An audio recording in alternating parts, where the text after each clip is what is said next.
mga kababayan, maraming salamat po sa inyong lahat. Hindi ko na po masyadong habaan, no? Pero bago tayo mag-end, kakapasok lang ng balita.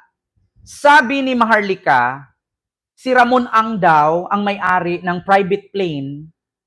Sabi ni Maharlika, mga kababayan, si Ramon Ang daw ang may-ari ng private plane na ginamit ni Pangulong Duterte or ginamit sa paghatid kay Pangulong Duterte sa Dahig.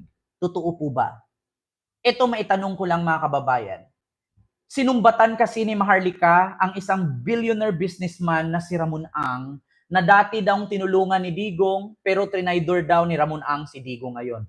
Sa pagkakaalam ko po, si Ramon Ang po ang tumulong kay Digong. Hindi po si Digong ang tumulong kay Ramon Ang. Huwag mong baliktarin, Maharlika. Si Ramon Ang po ang tumulong sa administrasyon ni Digong. Hindi po si Digong ang tumulong kay Ramon Ang. Ano bang dapat itulong ni Digong kay Ramon Ang? Si Ramon Ang pa nga ang nag-offer para makatulong sa gobyerno, lalo kay BBM. Sa pagkakaalam ko, malaki po ang natulong ni Ramon Ang kay BBM. Una, pag-upo pa lang ni Pangulong Bongbong Marcos sa Pilipinas bilang presidente, nag-offer agad si Ramon Ang sa kanya. Isa na dyan yung mga poultry farm at saka yung mga solar.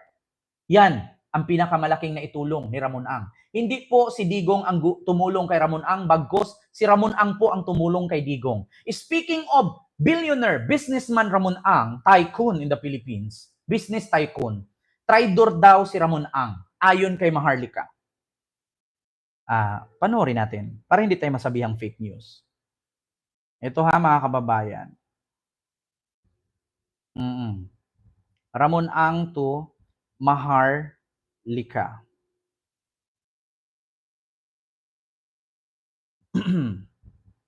Nag-live kasi si Maharlika, si Buljak TV, patungkol kay Ramon Ang. Oo, meron kasi siyang sinasabi na yun daw private plane na ginamit no ni PRRD papuntang Dahig ay private plane daw yun ni Ramon Ang. So, trinaydor daw ni Ramon Ang si Pangulong Duterte.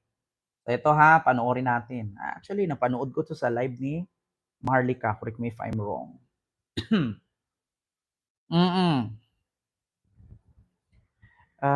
Wait lang ha, kung saan yung live niya na Ramon Ang. Ramon Ang, ito ba yun? Wait lang mga kababayan. Diba ang bongga ng aking Paris? Hindi ito, iba. Kilay Estrator, ito ba yun? Penitentiary, dito lang yan sa UK. So pumunta lang kayo dito, lang saya-saya namin dito, nagpipiktik kami. Ayun sila, nagpipiktik dun sa labas. Ayan, pati yung aso nakidano sa atin. Wow. Dito. Dali, ayan. Nasa TV na kayo, dali, ayan. Ayan, may sarap ng biko, Dito nagbabayanihan ng mga Pilipino. Kapag mag-Duterte. Basta nag-vlog siya, narinig ko na diba? So, anyway, si Ramon Ang daw ang may-ari ng eroplano, diba? Ang may-ari ng eroplano na naghatid kay Pangulong Duterte. Si Kilay naman ang pumuporma. Pumuporma siya ngayon sa Bangag administration para ma-endorse siya for 2028. Diba? Kasi nga si Tambalos Ross at itong si Satanas hindi nagkakasundo dahil pareho silang greedy. So may mga pumuporma-porma. So allegedly itong si Kilay ay gustong tumakbo sa 2028 kaya naman sunod-sunuran siya kay Bangag at kay Satanas na huwag permahan yung supina para appear itong mga resource person dyan sa Senate hearing sa foreign relations. So ngayon, the question is, ulit-ulitin natin, ganito po ka-unfair sa Pilipinas. Kapag vloggers, resource person like Harry Roque, like me, gusto nilang ipakulong, ipakontempt, or ipa-interpol kapag hindi ka umattend dyan sa kanilang Senate hearing. Well, sa case ko, at kay Harry, mga fabricated crimes talaga yung mga ginawa sa amin. But yung mga vloggers dyan, sa TRICOM o WADCOM, fabricated crimes? Ikaw ang naglabas niyan. Paano mo nasabing fabricated crimes? Ngayon lang, katulad niyan, sabi mo si si Chis Escudero ay pinangakuhan ni BBM na tatakbong presidente sa 2028 at kontrolado ni Lisa at ni BBM si Chis Escudero. So ngayon, pag kinasuhan ka ni Chis, sasabihin mo fabricated. Eh may mga video ka. Bawat walwal mo dyan, nakukopya, nakikita ng tao. Ngayon sasabihin mo, fabricated. Bakit? Ilang beses ba si Harry Roque nagsalita na against sa government? Fabricated pa rin ba yon? Yun bang nilabas ninyo na video ni BBM na ang sabi ninyo ay, yun? Using polvoron, di ba? Polvoronic video. May patunay ba kayo nun? Halata namang AI. Tapos ngayon, pag nakasuhan kayo, sasabihin nyo, fabricated. Ba't nagtatago kayo sa ibang bansa kung talagang tama ang pinaglalaban ninyo? Di ba? Oo. Yun ang problema. Tapos sasabihin nyo, fabricated. Aba? Ginagawa ninyong tanga yung mga bobong DDS. Ibobo na nga, tinatangan nyo pa. Di ba? Alam nyo, sa totoo lang, savage na yung mga yan eh. Di ba? Mga kababayan. Mahaba-haba kasi itong live ni Bukangkang eh. Oo. Si Ramon S. Ang, di ba? Ito ha. But anyway, yun na nga, na-chika boom boom sa atin. Kaya pala hindi siya pumirma sa subpoena para dun sa mga tuta ni Bangag. Di ba? Yung sila Torre, yung mga cabinet secretaries, nakasabwat. Ayan, join na kayo palangga. Join na tayo lahat. Ayan, dyan lang kayo. Basta backup dancer lang kaya pag nagsasalita ako. So, ayun na nga,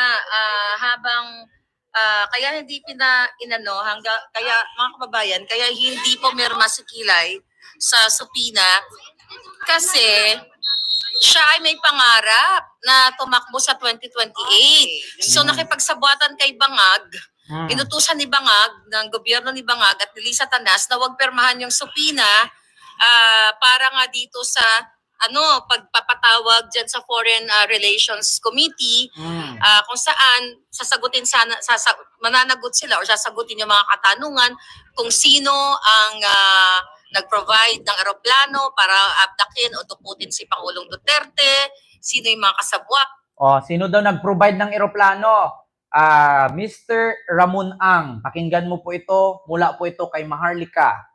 Kasi nakarating sa atin na impormasyon si Ramon Ang di umano ang may-ari nitong eroplano na pinasakyan kay Pangulong Duterte sa kanyang pagdukot. So alam nyo naman na sinuporta din ni Pangulong Duterte si Ramon S. Ang, di ba? So mga traidor, kung ito ay may katotohanan at madinig sana natin dyan sa Senate na siya nga ang may-ari at nakipag-connive siya, mga traidor talaga. Paano naging traidor si Ramon Ang? Bago naging presidente si Duterte, bilyonaryo na si Ramon Ang. Si Ramon Ang pa ang nakitulong sa presidente na anong maitulong natin bilang businessman sa Pilipinas. Anong maitulong ko para mapaunlad ang ating bansa? Hindi po si Duterte tumulong kay Ramon Ang. Bagko si Ramon Ang po ang tumulong kay Duterte. Kaya nga nangyayari dito mga kababayan Kaya nga nagtatanong ako, nasaan yung build na sinasabi niyong SLEX, NLEX at Skyway? Pag dumaan ka doon sa tollgate nakalagay, San Miguel Corporation. So nasaan yung build ni Digong? Kung Ramon Ang nakapangalan. So hindi build ni Digong yon, build ni Ramon Ang. Kaya, tapos sasabihin ninyo, si Digong nakatulong kay Ramon Ang or si Ramon Ang tumulong kay Digong. Tapos sasabihin nyo, isyuhan ninyo, eroplano ito ni Ramon Ang. Naku, Maharlika, another kaso mo na naman ito. Dahil, ang suporta ni PRD naman sa mga negosyanteng, I hope na matitino during his time, maayos naman yung mga hindi talaga matinong negosyante, mga kawatan o mga tax evader, ay talagang gusto niyang tuliin. Hindi naman kasotalin. So anyway, so yun po ang ayan, natin mga kababayan, nag-aantay talaga sila dito. So ngayon, yun na nga mga kababayan. So, yun mga kababayan, narinig nyo po. Si Ramon Ang daw ang may-ari ng eroplano na sinakyan ni Pangulong Duterte na hinatid sa The Hague. Di ba? Naku, Sir Ramon Ang, mag-file ka na po ng kaso, Sir Ramon Ang. At kailangan mapatunayan ito ni Maharlika kasi nadadawit po ang pangalan mo. Alam ko si Ramon Ang, maskin sa mga anak mo, napakabait. Sabi nga ni Sir Ramon Ang, hindi ko tinuro sa mga anak ko ang bumili ng mga mararangyang gamit, mga luxury items. Bakit? yung mga luxury na yan, ipunin nyo na lang para sa future ng mga anak ninyo, mga apo ninyo. Diba? Nakita nyo mga anak ni Ramon ang never kang makakita ng mga alahas. Nakachinelas nga lang yan, nakashort nga lang yan. Pag pumunta dun sa business niya. Minsan nakatuck-in lang yan, nakapantalon, ka-t-shirt, sombrero lang yan. Di ba? Di ba mga kababayan? Yun lang yung ating vlog ngayon. Ako, Marlica, may panibago ka na namang ano dito na ang sabi mo, kay Ramon Ang yung eroplano. Naku, Maharlika, mapasiguradong makasuhan ka talaga ni Ramon Ang dyan. So yun lang mga kababayan. Sa bagay, hindi naman tabla ng kaso. Baga, nagnawong yun makapal mukha yan Diba? So yun lang. Maraming salamat po. No? At pabati po from retired Philippine Navy. Mabuhay. Salamat po, Sir Genilio or Hinilio Basister sa mga Philippine Navy dyan or mga retired Philippine Navy. Maraming salamat sa inyong lahat.